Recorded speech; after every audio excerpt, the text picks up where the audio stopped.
जैसी करनी वैसी भरनी।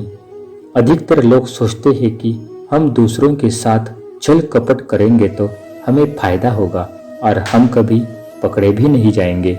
लेकिन श्री कृष्ण की यह बात हमेशा याद रखना कि आपके द्वारा किए गए कर्म जीवन में लौटकर दोबारा आपके पास ही आते हैं। अच्छे लोगों की जिंदगी में ही दुख और तकलीफें क्यों आती है? यदि आपके साथ भी कभी बुरा हुआ है तो आज की महाभारत की यह कथाएं आपके बहुत काम आएगी। यदि आपने सिर्फ 2 से 3 मिनट श्री कृष्ण की यह कथा सुन ली तो आपका जीवन चमत्कारिक तरीके से बदल जाएगा और आप में एक अलग सी हिम्मत भी आ जाएगी। तो चलिए शुरू करते हैं फिर आज की कथा। महाभारत के युद्ध की शुरुआत एक खेल से हुई थी। एक ऐसा खेल जिसके छलावे में युधिष्ठिर अपना राजपाट, भाई, यहाँ तक कि अपनी पत्नी भी हार गई और नतीजा 12 साल का वनवास और 1 साल का अज्ञातवास काटने को मजबूर हो गए। खेल जब तक खेल की सीमा में रहा तब तक उचित था और जैसे ही उस खेल ने अपनी मर्यादा लांघी तो वो सर्वनाश में तब्दील हो गया। इतिहास गवाह है कि जिस किसी ने अपनी मर्यादा का उल्लंघन किया उसका सिर्फ सर्वनाश ही हुआ, उसके हाथ सिर्फ निराशा ही लगी। समय रहते हुए परिस्थिति का आकलन करके निर्णय लेना ही समझदारी है। अगर अपने से जड़ किसी दूसरे पर ज्यादा भरोसा करोगे तो वो आपकी ताकत नहीं कमजोरी बन जाएगा। कभी भी अपनी जिंदगी के अहम निर्णय किसी के दबाव में मत लो, क्योंकि अक्सर लोग भावनाओं में बहकर किए गए निर्णय आपका सही समय बदल देते हैं और बुरा समय जैसे ही शुरू होता है तो वो आपको सिर्फ नुकसान ही देता है। शायद मानव जाति के इतिहास में इससे ज्यादा शर्मनाक वाक्य कोई नहीं हो सकता जब एक स्त्री को उसका पति जुए में हार जाए और उसका देवर उसे बालों से पकड़ता हुआ भरे राज दरबार में वो सहन करने के लिए लेकर आए। जब सारा जग नारी जाति का आभारी है तब ऐसे में भी एक नारी का क्रूर राज्यसभा में जब अपमान हुआ तो उसका फल तो कौरवों को मिलना ही था। कर्म की पैनी निगाहों से आज तक कोई नहीं बच पाया और कौरव कैसे बचते? ये कौरवों के दुष्कर्म ही थे जिसने उनके पूरे वंश को खत्म कर दिया।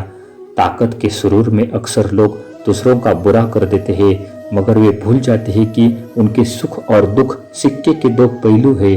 अगर दोनों का है और दोनों का ही मिलना आपके कर्मों पर निर्भर करता है। अगर जीवन की तस्वीर में जीवंत रंग भरने हैं तो ऐसे कर्म करो जिसकी अपेक्षा आप दूसरे से करते हो, क्योंकि आप तब तक दूसरों को ठीक से समझ नहीं सकते जब तक आप खुद मुश्किल दौर से न गुजरे। एक सवाल पूछो आपसे, हिम्मत हो तो सच सच बताना, यदि आप उस समय वहां होते जहां द्रौपदी का वस्त्रहरण हो रहा था तो आप क्या करते? हम सबको आपके विचार निसंकोच कमेंट बॉक्स में बताइएगा, क्योंकि हम एक दूसरे के विचारों से ही सीखते हैं। द्रौपदी पूरी राज्यसभा में रोती रही, सबको मदद के लिए बुलाती रही, पर कोई भी उसकी मदद करने आगे नहीं आया। अब उसने अपनी मान मर्यादा सब कुछ अपने सखा श्री कृष्ण के हवाले कर दिया। उसका मान सम्मान भगवान श्री कृष्ण का मान सम्मान, उसका अपमान भगवान श्री कृष्ण का अपमान। जिस पल उसने ये सोचकर सच्चे हृदय से श्री कृष्णा पुकारा तब श्री कृष्ण की कृपा उसके अंदर प्रवेश कर गई। दुशासन द्रौपदी की साड़ी खींचता रहा और थक हार कर बैठ गया, पर साड़ी खत्म ही नहीं हुई, क्योंकि साड़ी आस्था की मजबूत डोर से बंध चुकी थी। भगवान सिर्फ उसकी मदद करते हैं जो अपनी मदद खुद करता है।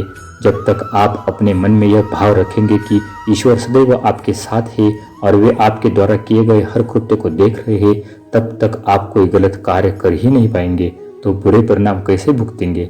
द्रौपदी की लाश तो श्री कृष्ण ने बचा ली, पर उसके हृदय पर लगे गहरे और अमिट घाव का क्या?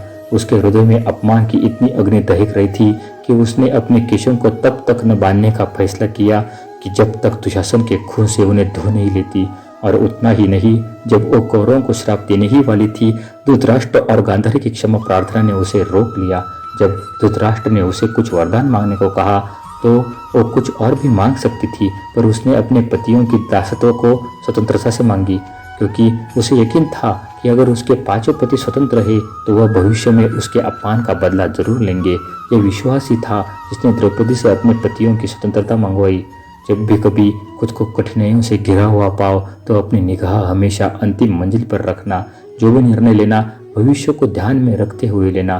परिणाम भले ही तुरंत प्राप्त ना हो, पर देखना एक दिन न सिर्फ आपने जीत का पैगाम अपने सामने पाओगे, बल्कि अपने मुकाम पर भी सिर उठाकर खड़े होगे।